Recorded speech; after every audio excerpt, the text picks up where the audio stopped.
What's up, everybody? Welcome back to my channel. It's your girl, Sister Girl on Films.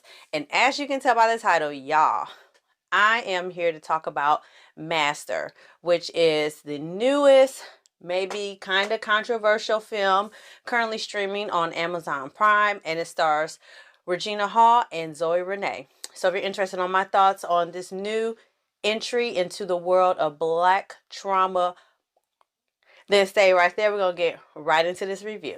Hey, Sister Girl on Films, you don't want to miss a thing, better stay tuned in. So lay back, get into the vibe, in the mood. Real reviews from a sister's point of view. Trailer reactions, movies and TV, so entertaining and authentic, believe me. So roll that footage, I'm ready to chill. Time to hang out with my sister girl. Hey, Sister Girl on Films. Hey, Sister Girl on Films. Hey.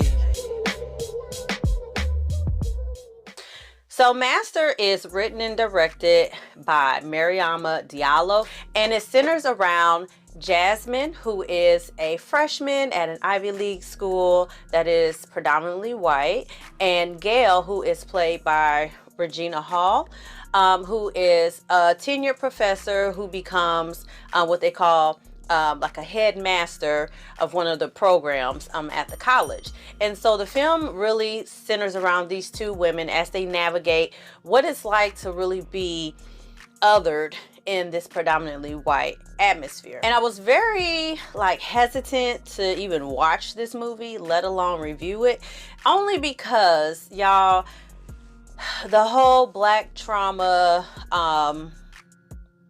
genre, I'm not gonna say, because YouTube don't like that word, so we're gonna just say genre. Although I hate to call it a genre of film, but at this point I feel like it's kind of being forced on us.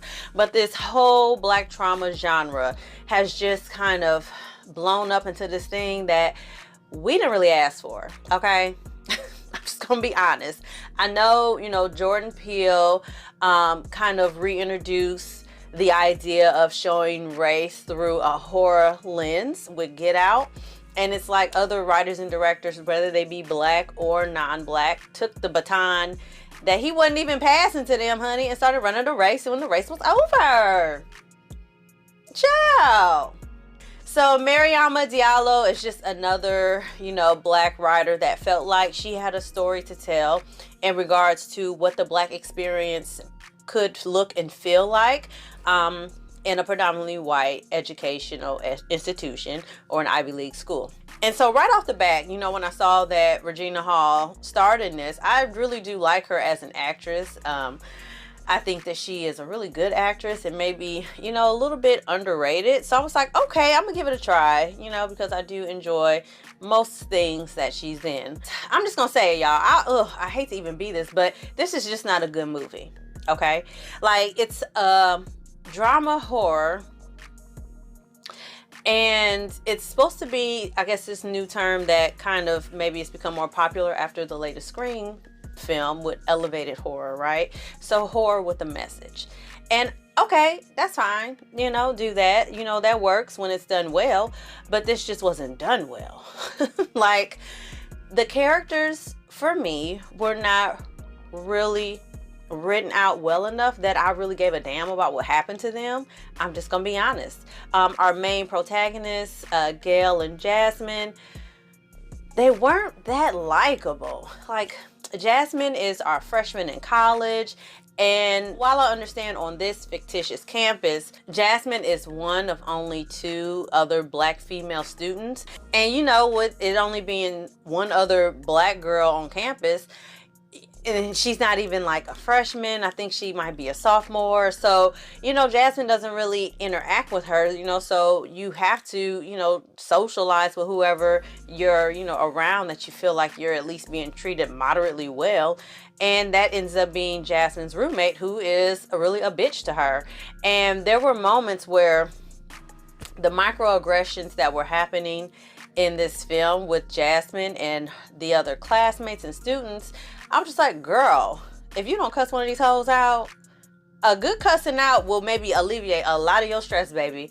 Because there was one scene where Jasmine came back to her dorm room and her very inconsiderate roommate had a bunch of people in their dorm room.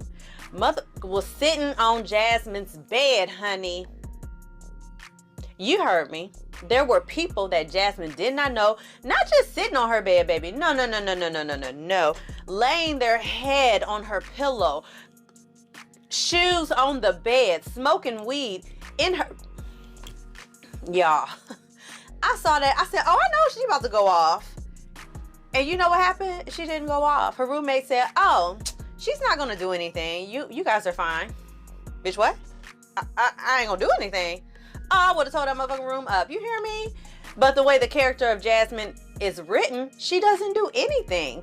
And she becomes this punching bag throughout the film. And I can accept that on some level if we had known more about her as a character and this was a typical trait for her, regardless of what group of people she's around. So the fact that we don't have enough development or history or knowledge of her as just a character to know, is this how she typically is, or is she just kind of like a deer in headlights and not sure how to move in this atmosphere where she's basically outnumbered? So that was something that I really had a problem with, because I'm like, I want to feel bad for Jasmine, but I don't know if she is just always this meek and just accepting of any old type of behavior with people, or is this just a result of her environment? So that was my issue that I had with the character of Jasmine, and I just did not like it. And maybe because I'm very much more outspoken and I couldn't connect with her in that way, but I at least should be able to empathize with the character and be like, damn, I wish she really could stand up for herself, but that's just not who she is. And I didn't get that from her.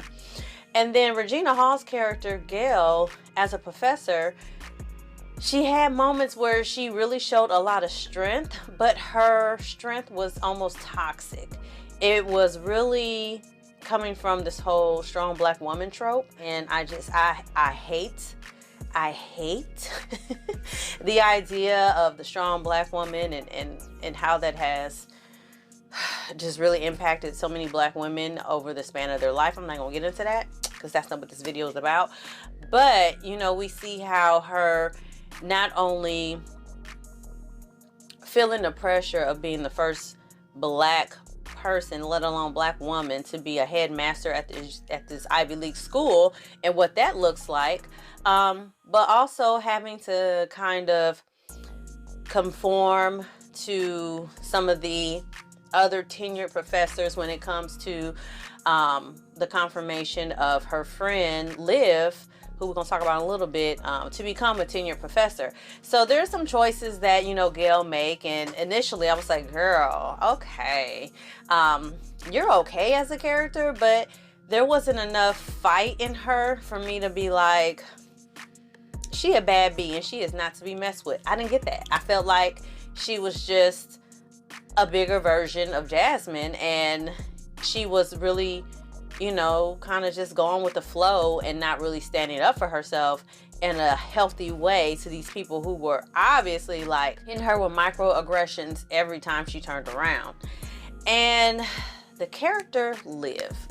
So Liv, I forget the actress name, but she is allegedly another woman of color on the campus as a professor. And the minute this character was introduced on the screen, and y'all, this is going to be a spoiler. The title says spoiler, so the minute this character was introduced on the screen, I said, oh, so we're going to have a like Rachel Dolezal reveal at some point in this movie. And at one point, Gail went to her to kind of vent about the stress of being a black female headmaster at the Ivy League. And Liv said, oh, because you feel like a house, Nigger. Minute she said that, I said, oh no, baby. This is a white woman trying to be black, because we don't say that word in that way. And sure enough, at the end, that was like our grand reveal. But y'all, it was so flat. This whole movie was so one note, so flat. It's supposed to have horror elements. I didn't feel any horror. Like they were trying to use symbolism with color, and when the color red, when you would see Jasmine experiencing things, and in your mind you're like, is this happening in real life, or is she dreaming? Is this like hallucinations? The color red would be around, so it's kind of an indicator that maybe she was just kind of in a dream sequence. But even then, like, the horror elements just didn't work. There was a scene at the climax of the film where Jasmine had an encounter with an elderly white woman in a hospital who seemed to have dementia and thought that Jasmine was someone from her past, and she like told Jasmine not to get her black hands off of her when Jasmine was trying to help her out. And then it weirdly cuts, the editing was trash in this. It weirdly cuts to our witch, because the witch is like supposed to be our main like monster in this. Doing, I don't know what the hell she was doing in the hallway, but I think it was supposed to be terrifying, and maybe it really symbolized that no matter where Jasmine went, she could never escape racism. But it was not done well. And I couldn't move past that. And I'm like, I'm okay if this is going to be a drama addressing what race and racial tension looks like in an Ivy League setting. Okay, fine. Tell that story, because I know there's plenty to be told. Or if we're going to make a horror film with very nuanced symbolism about racism, and let it be a horror like thriller with like an actual witch and things like that, okay, let's do that. But do something well. Nothing was done well here. I have to be honest about that.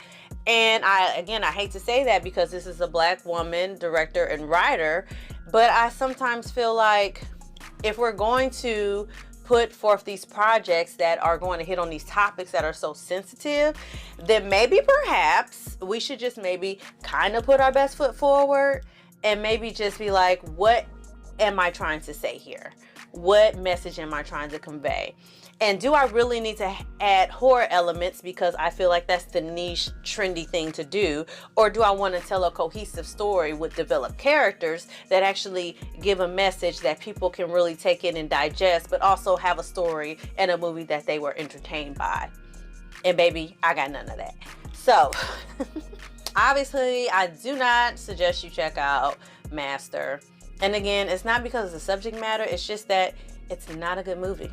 It's just not done well. And I hate to be the one to say that, but if I just take out, again, the message of racism and just look at it as a film, it just was not a good movie. So let me know in the comments below if you checked out Master, what you thought about it, if you liked it and if you didn't. And as always, y'all, like this video, share this video, subscribe to my channel, and I'm gonna see y'all next time for something else. Thank y'all so much for y'all support, and I'm gonna see y'all next time. Talk my shit and keep it honest, keep it independent. I hear them hating, but that's only cause they inconsistent. He said the weapon wouldn't prosper, now they wouldn't form. I'm about to golf, I hit the middle.